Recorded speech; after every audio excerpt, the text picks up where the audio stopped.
I have not been able to fulfill the mission of Lord Chaitanya.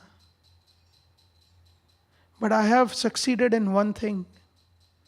I have succeeded in cutting off the dense forest of the weeds of the Smartas, Sahajiyas, and the Mayavadis.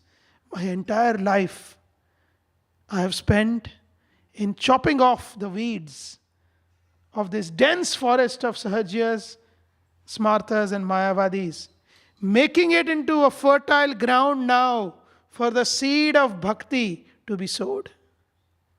You cannot have a plant growing where there is dense forest of weeds. So what is Siddhanta Saraswati Thakur's contribution? Apasiddhanta Dvanta Harine. He completely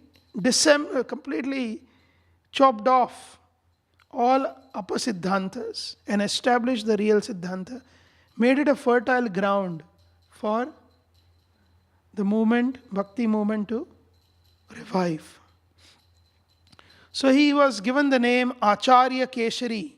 Keshari means a lion. Keshara is in Sanskrit saffron. And he was named Acharya Keshari, means the Acharya in saffron, or Acharya who is like a lion.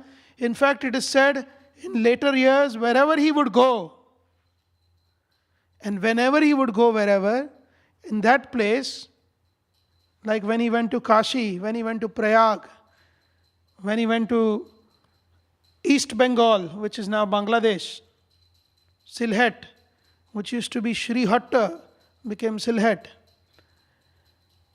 When he would visit these places, all the Mayavadis and the greatest Smartas and Sahajiyas of town, they would go on holiday because they could not face him. Immediately hearing that, oh, Siddhanta Saraswati Thakur is here, we have to go on holiday, we have been here too long, they would leave. They could not face him. Such Acharya Keshari, the Simha Acharya, the lion Acharya. Knowing that these Smartas are still not respecting him, like Mahaprabhu was not respected until he took sannyas. The Smartas were not respecting. In 1918, 4 years after the departure of Bhaktivinoda, 3 years after the departure of his own guru, Gaur Kishore Das Babaji, he took a photograph of a painting of Gaur Kishore Das Babaji. And that is the only painting, you see that there, painting. That very painting, he took, the third from the left. That painting, of course not that painting, but similar painting, he took and he put in front of him and he awarded himself sannyas on behalf of Gaur Kishore Das Babaji. He took saffron and he became a sannyasi. And then, you see, when Gaur Kishore Das Babaji was there, he never allowed Bhaktisiddhanta Saraswati Thakur to go outside of Navadvip. He would say, Navadvip is the only place where you can attain love of Godhead and stay here. Of course, Gaur Kishore Das Babaji himself came from where?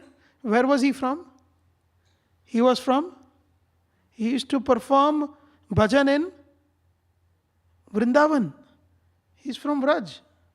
Gaur Kishore Das Babaji used to live in Braj. And then he moved to Navadvip. And Gaur Kishore Das Babaji was such a vairagi. Every day he used to eat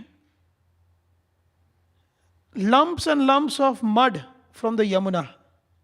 That was his meal. And then just do bhajan. So very different personality. He was in Navadvip and he was now telling that Mahaprabhu's mercy is here, so don't leave. And when Siddhanta Saraswati Thakur would say, I want to go to Calcutta to preach, Gaur Kishore Das Babaji would say, do it later, after I am gone. But right now, Kolkata, Kolir Brahmanda che. Kolir Brahmanda, Brahmanda means universe, Kolir means of Kali. He would call Calcutta as the Brahmanda of Kali Yuga. So he said, don't go to this Brahmanda of Kali Yuga. But when in 1918, after Gaur Kishore Das Babaji had left, Siddhanta Saraswati Thakur went to Calcutta after taking sannyas, and he opened the printing press. And he called the printing press, what did he call the printing press? Brihad Mridanga, he called the books.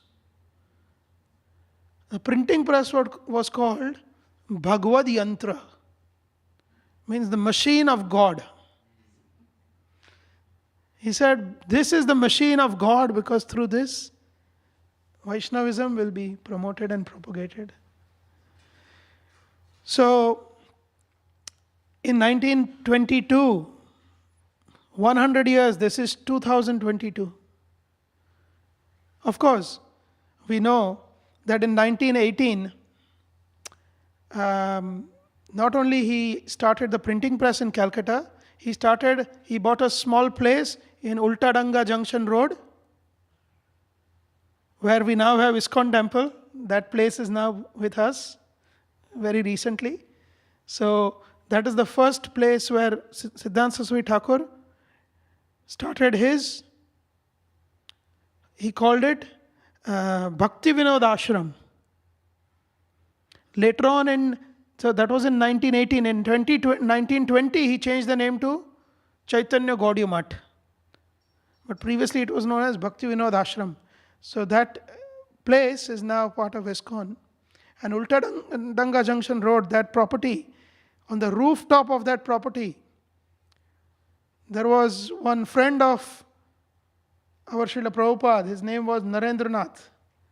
He told Prabhupada, young Abhay, I'm going to see this very saintly person. This was 1922, exactly 100 years back. He said, I'm going to see this saintly person. Would you like to come? Abhay said, no. My father Gaur Mohan De used to bring at least 4 to 5 saintly people to my house every week. And they used to give me blessing. And Gaur Mohan De would beg all these sadhus to bless his son with only one blessing. Please give a blessing that my son may become a devotee of Srimati Radharani. That was the only blessing he would ask. So Abhay said, but right now we are fighting against the British. Gandhi has started such a movement. Mohandas Karamchand Gandhi has started this movement of Quit India.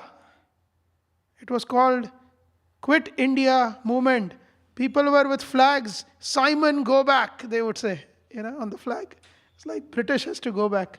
So Gandhi was inspiring, and Abhay was inspired by Gandhi. He said, these sadhus, they will achieve nothing. Narendra said, maybe you are right, Abhay. But maybe they are right as well. They can show you the path. What do you have to lose if you just come? And in 1922, Siddhanta Saraswati Thakur, on the same Ultadanga Junction Road temple, that's where Prabhupada went and saw Siddhanta Saraswati Thakur. And in the very first meeting, the Gaudiya Math was only 3 years old. Not many brahmacharis were there. Siddhanta Saraswati Thakur had not initiated, he had initiated one sannyas disciple. But practically only some brahmacharis in very small place. And he ordered, or he instructed, whichever way you take it, our Srila Prabhupada, you are an intelligent young man. Please take this message of Chaitanya Mahaprabhu in the English language all over the world.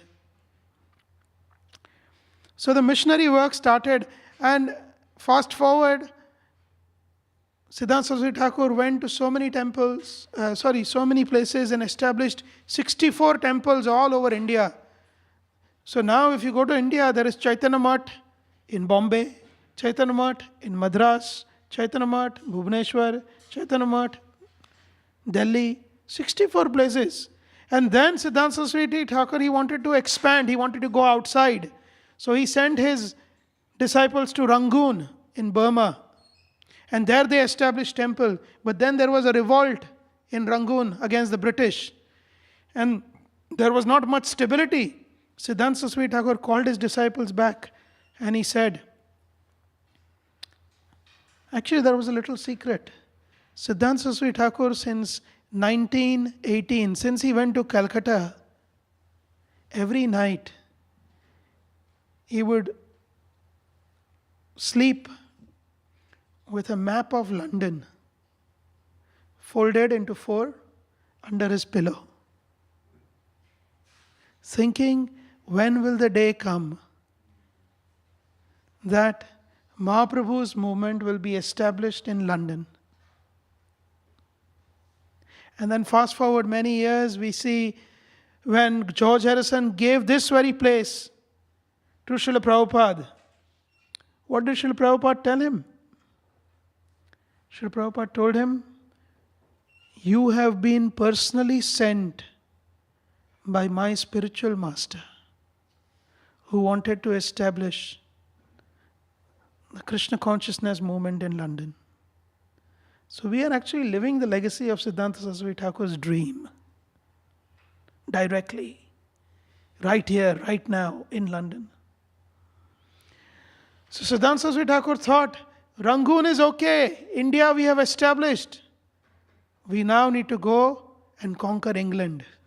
So he sent 3 disciples, Bon Maharaj, Tirth Maharaj and Goswami Maharaj, Bhakti Sarang. 3 of them he sent to England to establish Gaudiya Math. And they came to England in 1933.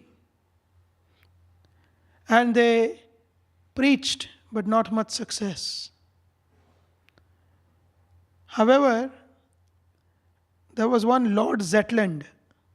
Lord Zetland, who was the Secretary of State for India. Because Britain had colonies, now there's only one Secretary of State of UK. But those days, there were Secretary of States for every colony, every country. So the Secretary of State for India was Lord Zetland. And Bon Maharaj met him and preached to him. Zetland said, well, everything you are saying is all right, but can you make me a Brahmana? You are saying that anyone can become a Brahmana. Can you make me a Brahmana? So Bon Maharaj said, sure, we can make you a Brahmana. And then he started preaching. And under the auspices, direction of Zetland, they opened the Gaudiya Math. The Gaudiya Math, the Chaitanya Mission of England was incorporated in 1933 by Bon Maharaj. Then they went to Berlin in Germany. At that time it was Nazi Germany. Adolf Hitler, 1933. Adolf Hitler was there. And still they succeeded in establishing Berlin Temple and making 2 Germans into Gaudiya Vaishnavas who traveled with them back to Bengal. And Siddhanta Saraswati Thakur was very, very happy. By the same time, he felt the mission has not been accomplished. In 1882, Bhaktivedanta Thakur had written in his Sajjana Toshani, when, as in a question, when in England, France, Russia, Prussia and America, all fortunate persons by taking up drums and kartals will take the name of Sri Chaitanya Mahaprabhu again and again in their own countries and raise the waves of Sankirtan, singing of Krishna's holy names.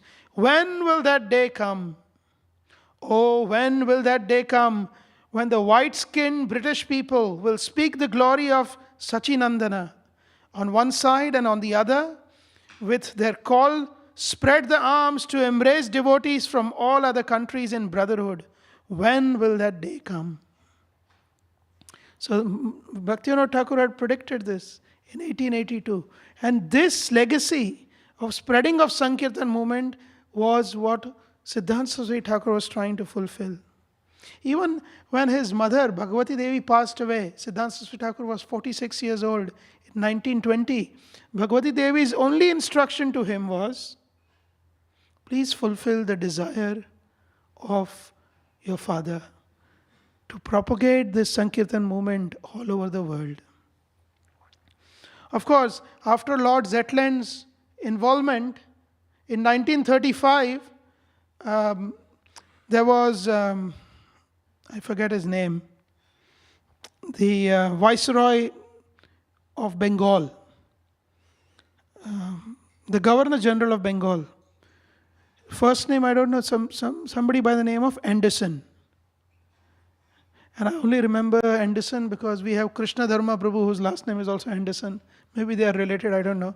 But the Governor General of Bengal those days was some Anderson, John Anderson. So he visited Bhaktisiddhanta Saraswati Thakur. There's a beautiful photograph of Siddhanta Saraswati Thakur walking with John Anderson, and there's a banner behind which says, God bless the King. And, they're both walking. It's a beautiful photograph. So some success was coming, 1935, but not much. Siddhanta Saraswati Thakur wanted to expand Western preaching, but he was getting old, in his 60s. And at that time, in 1936, his final lecture that he gave to over 5,000 people, in that lecture, he made a prediction. In 1936, in front of thousands of people in Champahati, he made the prediction, I have a prediction. However long in the future it may take, one of my disciples will cross the ocean and bring back the entire world. And the same year, 1936, in December, 3rd of December 1936, Siddhanta Saraswati Thakur responded to Srila Prabhupada's question in a letter. Prabhupada asked in his letter, what shall I do to serve you to the best of my ability? Siddhanta Saraswati Thakur in reply said, I am fully confident that you can explain in English our thoughts and arguments to the people who are not conversant with the language of our members. This will do much good to yourself as well as your audience. I have every hope that you can turn yourself into a very good English preacher if you serve the mission to inculcate the novel impression to the people in general and the philosophers of modern age and religiosity. Soon, Siddhanta Saraswati Thakur was unwell. So this is 3rd of December 1936. And his departure was 1st of January 1937. In less than a month from that letter that he wrote to Prabhupada, Siddhanta Saraswati Thakur was on his deathbed. And he was saying, I have not achieved anything substantial because all my life I have just been fighting to cut this dense forest of Mayavad, Smartha and Sahajism. But soon there will be a personality who will fulfill the mission. And at the same time he also said, after I am gone, there will be fire in the Gaudiya Math. And the fire was, you see, throughout his instructions, Siddhanta Saraswati Thakur had one instruction that he would constantly give. And that instruction was to exhibit caution. Caution only on two things. Caution against aparadh and caution against not weeding out our anarthas. He said, those who are not cautious to not commit aparadh and to not weed out the anarthas, they are helpless and hopeless. In fact, he once told a very nice story. Would you like to hear? Very quick, 2 minutes in gist. Once he said there was a rich merchant who was very generous and he liked to serve the Brahmanas. And this rich merchant had a wonderful cook who would cook many items. So, once upon a time, 4 Brahmanas visited his house, and the rich merchant wanted to feed sumptuously to these Brahmanas. So, he ordered the cook to cook a feast. And the cook cooked a feast for these 4 Brahmanas. However, unknown to the cook, unknown to the merchant, and unknown to the Brahmanas, there was a eagle who had just caught a poisonous snake and flew over the pots where the Brahmana had cooked the rice and the dal, and he had just kept the pots, and the eagle flew over with the poisonous snake, spitting out his poison. And the poison drops went in the dal and the rice. So, unknown to the merchant, to the Brahmanas, and to the cook, the meal was eaten by the 4 Brahmanas, and the Brahmanas died. It was a great shock. The whole town came to know about it. Immediately, Chitragupta is the one who takes accounts of everyone's life. He asked Yamraj, what should I do? Should I go and claim the cook because he cooked the feast? Should I give the blame to this person, to the cook? The blame of killing the Brahmanas, who should take the blame? The cook who cooked, or the merchant who invited the Brahmanas? Should they take the blame? Who should take the blame? Or the person who served, or the person who brought the grains? Who should? I'm confused, Chitragupta said. So Yamraj said, don't worry, leave the account blank. I will, when the auditors come, the accountants, chief accountant, certain things they don't understand, they say, we leave it blank for the auditor to put. So Yamraj said, you leave it blank. I will fill the name of the person who should take the account, the responsibility of killing the 4 Brahmanas. So it wasn't the merchant, it wasn't the cook, it wasn't anyone else who was involved in serving, no one. Just leave it blank. He left it blank. And then after some time, 3 other Brahmanas came to the village. And there was a lady who was outside her house. And the 3 Brahmanas came and said to the lady, we are very hungry, but we have heard that there is this rich merchant in the village who distributes lots of wealth and who feeds the Brahmanas. Can you tell us where his house is? So the lady said, sure, I can tell you where his house is. He has already killed 4 Brahmanas and he's going to kill 3 more. And that is his house. Immediately, Yamraj called Chitragupta and he said, write the name of this lady as being responsible for killing those 4 Brahmanas. Siddhanta Saraswati Thakur through this story said, criticizing anyone is taking responsibility for their misdoing. So don't criticize, don't do aparadh, be cautious against the weeds and cooperate. Only through cooperation will you. So I'll finish here, but we see how important the mission of Siddhanta Saraswati Thakur was to Prabhupada. In Bhagavatam, Srimad Bhagavatam, who does he dedicate Srimad Bhagavatam to? Srila Prabhupada? He dedicates Srimad. Who does he dedicate Bhagavad Gita to? Baladev Vidyabhushan.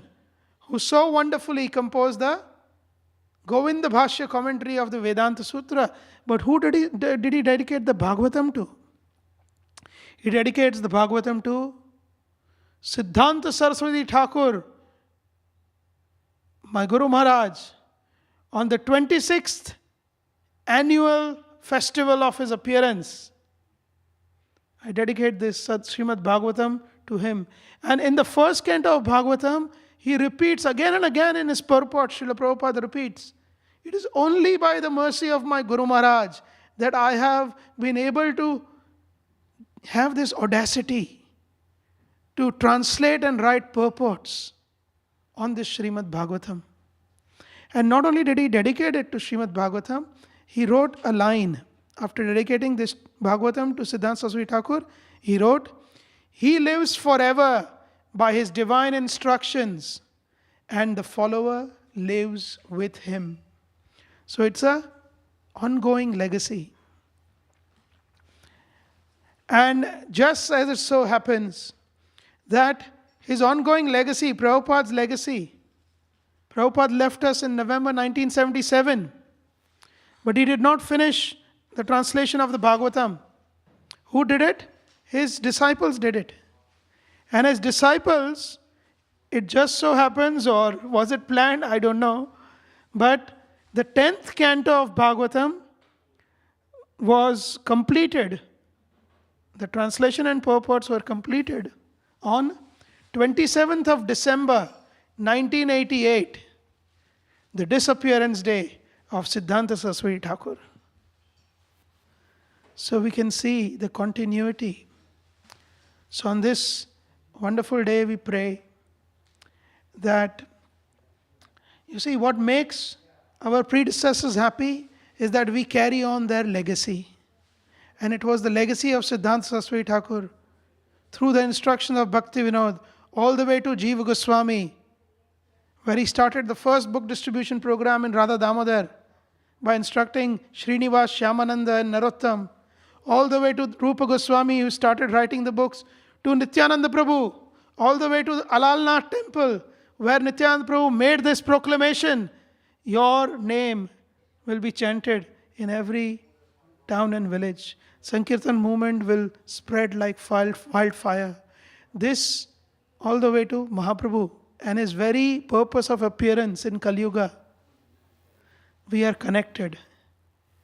And we pray on this day of Siddhanta Saraswati Thakur's disappearance that he may give us the empowerment to follow his instructions and the instructions of his beloved disciple, Srila Prabhupada, so that we may push on, as Srila Prabhupada says, we may push on this Sankirtan movement all over the world. Thank you very much. His Divine Grace, Srila Bhaktisiddhanta Saraswati Thakur Prabhupada ki Jai. Srila Prabhupada ki Jai. Samaved Bhaktivinoda ki Jai. Gaur Premanandi Hari Bol.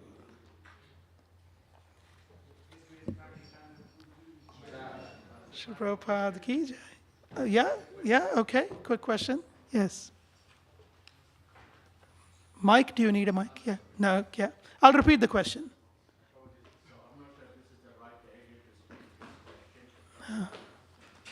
Prabhupada explains in the purport that there's many critics of the Krishna consciousness movement. So over the years, I've also kind of noticed, even within the devotee community, now there seems to be critics of the authenticity of Srila Bhaktisiddhanta's sannyas, because he didn't get the sannyas mantra, physically. I was wondering, how do we refute something like that? I think at least kindly share some light on that topic. So the question is, how do we refute?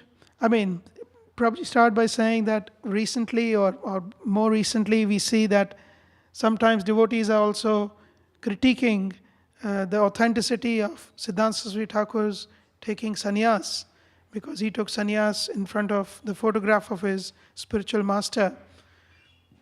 Even amongst devotee communities we hear this. So how do we refute it? How do we understand it and how do we refute it? So, first of all, it is how initiation happens. How does initiation happen? Initiation does not happen, even sannyas diksha, diksha is diksha. Initiation does not happen through vapu. Vapu means body. Initiation happens through shabda. Shabda means sound. And the sound is not necessarily the physical sound. Now you might say, oh, what are you saying? Can you elaborate? It's confusing. So very quickly, two quick examples. First example we find right in the first verse of Srimad Bhagavatam. Brahma, how did he, see we are all which sampradaya? Brahma, Madhva, Gaudiya sampradaya. So I'm going to give you two examples of Brahma and Madhva.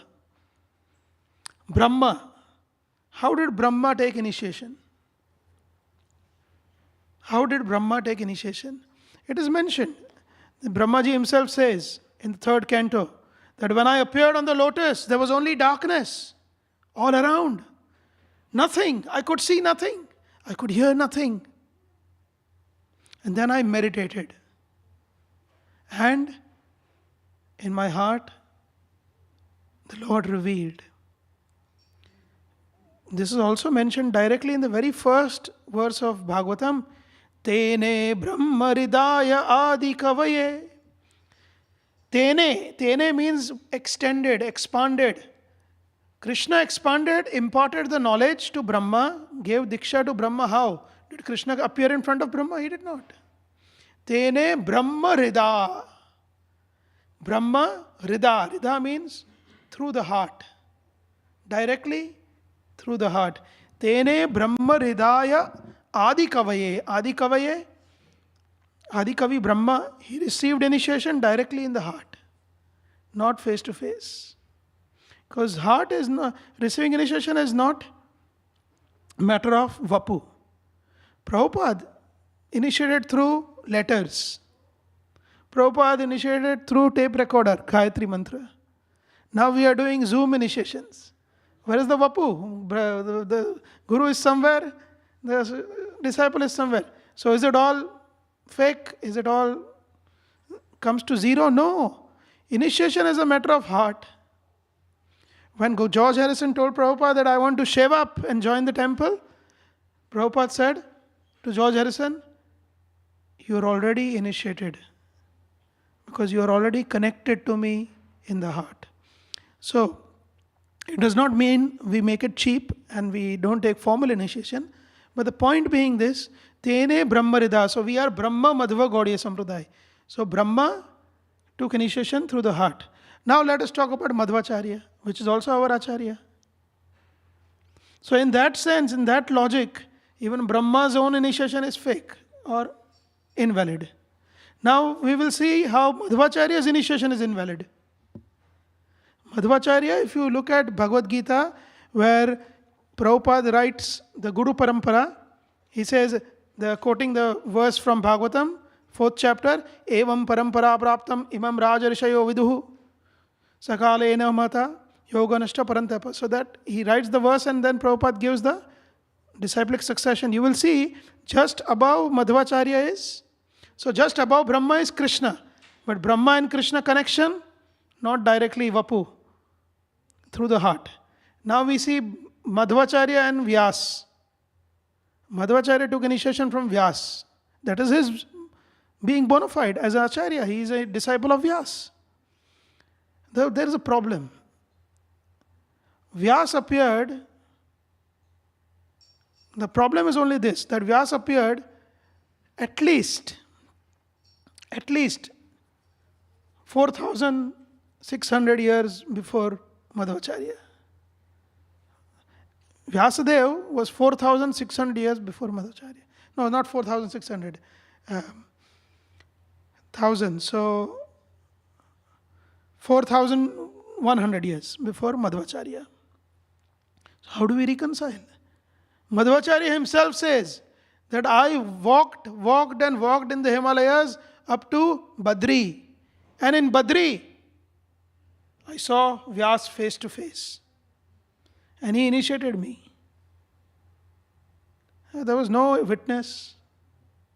Vyas was not in the physical form, but Vyasdev was there, and Vyasdev initiated him, gave him sannyas, and gave him dictated. In fact, he says that Vyasdev personally dictated the Brahma Sutra Bhashya. Madhva's Brahma Sutra Bhashya was dictated by Vyas personally. So even that is fake, not bona fide. The problem is in the little understanding that we have of, or improper understanding we have of initiation, which is that it has to be only in the physical form, with the physical. And by the way, even if somebody says, oh, your argument is not very sound, I don't accept, okay.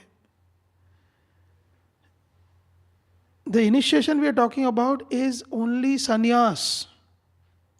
It's not initiation of Harinam or Brahman Diksha as we call it. Those days both were one anyway.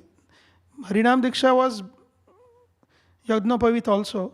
And in Bhaktivedanta Thakur's time, no Yagnopavit was there. In fact, Vishwanath Chakravarti Thakur writes that if anyone becomes a Vaishnava, one of the first things they should do is, even if they are born in a Brahmana family, they take their Brahmana thread and put it in the Yamuna. This is because you have become superior to Brahmana. Why do you need that thread to prove you are a Brahmana? Siddhanta Saraswati Thakur reinitiated the thread ceremony because these smartas were making too much commotion. So he restarted it. But before him it was not there. So now if you say, okay, you have given me arguments, but still why did he do it? He took sannyas. So there is injunction in the Smriti Shastras that sannyas can be awarded in 5 ways. One of which is by meditation on one's spiritual master. One can accept sannyas. If you are pure and if you have that connection, you can adorn sannyas. So, scripturally, logically, and by understanding the examples of Brahma and Madhvacharya, 3 arguments, we understand that Siddhanta Saraswati Thakur's taking of sannyas is neither extraordinary, because Madhva did it, Brahma, so many other examples are there, we don't have time. So it's neither extraordinary, as in something not done before, nor is it against the scriptures, nor is it illogical. So in all 3 grounds, we understand the bona fideness of the sannyas of Siddhanta Saraswati Thakur. Srila Prabhupada ki jai, Siddhanta Saraswati Thakur Maharaj ki jai. Hare Krishna. Yes. Today we're fasting. One question, comment? Quick.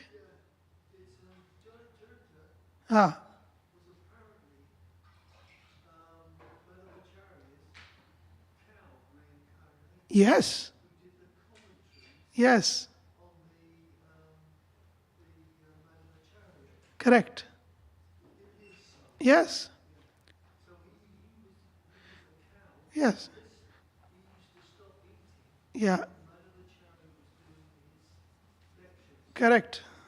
Yes, so there was a personality called Jayatirtha, and Prabhu is asking about Jayatirtha. So when Madhvacharya would go from village to village preaching, he would go on a bullock cart. And that bullock cart, the bull who would carry Madhvacharya, that bull who would carry the Shastra of Madhvacharya, after many years of Madhvacharya's passing away, that bull was reborn as Jayatirtha, who is considered to be disciple of Madhvacharya, because he was bull of Madhvacharya. But Madhvacharya and Jayatirtha, there's a big time span, gap. So not one, but you will find so many examples in the history of, and then you might say, oh, this is Gaudiya Sampradaya. No, in any Sampradaya, in every Sampradaya, you will find this. Even in the Kumara Sampradaya, between Kumaras and Nimbarkacharya, there is a difference of how many years? 3.89 trillion years. Yeah, so how you are going to reconcile? But it's not against the scripture. So, in gist, not illogical, not unprecedented, history is there, and not against the scriptures. So we establish. All right, I have to stop now. Huh? Thank you. Srila Prabhupada ki jai. Hare Krishna. So we're going to have Pushpanjali for Srila Bhaktivedanta. So everyone can come and face towards Srila Prabhupada, and then we will chant some prayers. So are you staying or are you going? Are you staying or are you going? You want to lead us?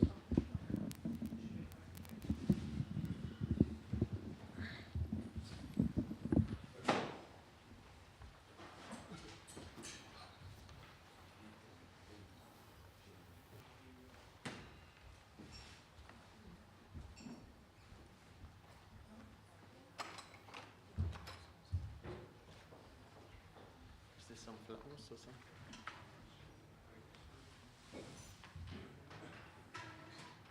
Everyone can come a little bit closer towards Srila Prabhupada and Bhaktisiddhanta. David, sit there's an arti tray. If there's some flowers, they can just go around.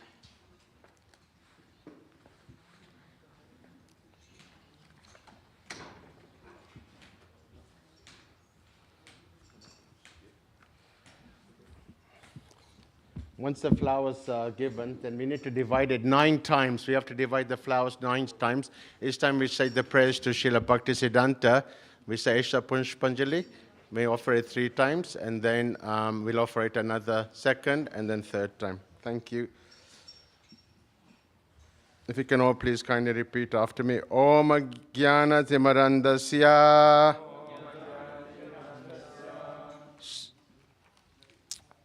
Om Jnana Timarandasya.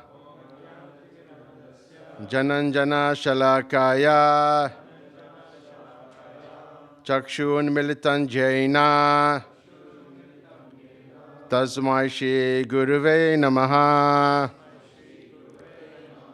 Shri Chaitanya Manobhistam Stapitam Yena Bhutale Swayam Rupa Kadama Mayam Dadati Swapadantikam Vande Aham Shri Guru Shri Juta Padakamalam Shri Gurun Vaishnavamscha Shri Rupam Sagrajatam Sahagana Raghunatam Vitam Tam Sajivam Sadvaitam Sadvaduta Parijana Sahitam Krishna Chaitanya Devam Shri Radha Krishna Padam Saha Gana Lalita Shri Vishakam Vitamscha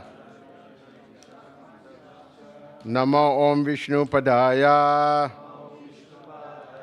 Krishna Prastaya Bhutale Srimate Bhaktivedanta Swamini Tinamine Namaste Saraswati Devi Gauravani Pracharine Nirvishesha Shunyavadi Pastyacha Deshatarine Nama Om Vishnu Padaya Krishna Prastaya Bhutale Srimati Bhakti Siddhanta Saraswati Tinamine Sri Vashabhanavi Devi Dayatya Kripabdaye Krishna Sambandha Vijnana Dayine Prabhave Namaha Madhyujvala Premadhya Shri Rupanuga Bhaktida Shri Gaura Karuna Shakti Varagya Namostute Namaste Gauravani Shri Murteye Dinatarine Rupanuga Virudapa Apasidanta Dvantaharine Namo Gaura Kishoraya Sakshar Varagya Murtaye Vipralambara Sambodhi Padambo Jayate Namaha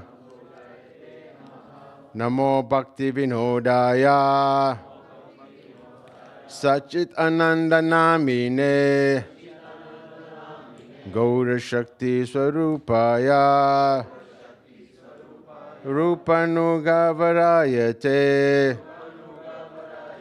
Gaura Virbhumistvam Nirdista Sahajana Priya Vaishnava Sarvabhauma Sri Jagannathayate Namaha Vanchakalpatrubhyascha Kripa Sindhubhya cha Patito Nam Pavanebhyo Vaishnavebhyo Namo Namaha Namo Mahavadanyaya Krishna Prema Pradayate Krishnaya Krishna Chaitanya Namine Goratisve Namaha Panchatattvamakam Krishnam Bhakta Rupa Swarupakam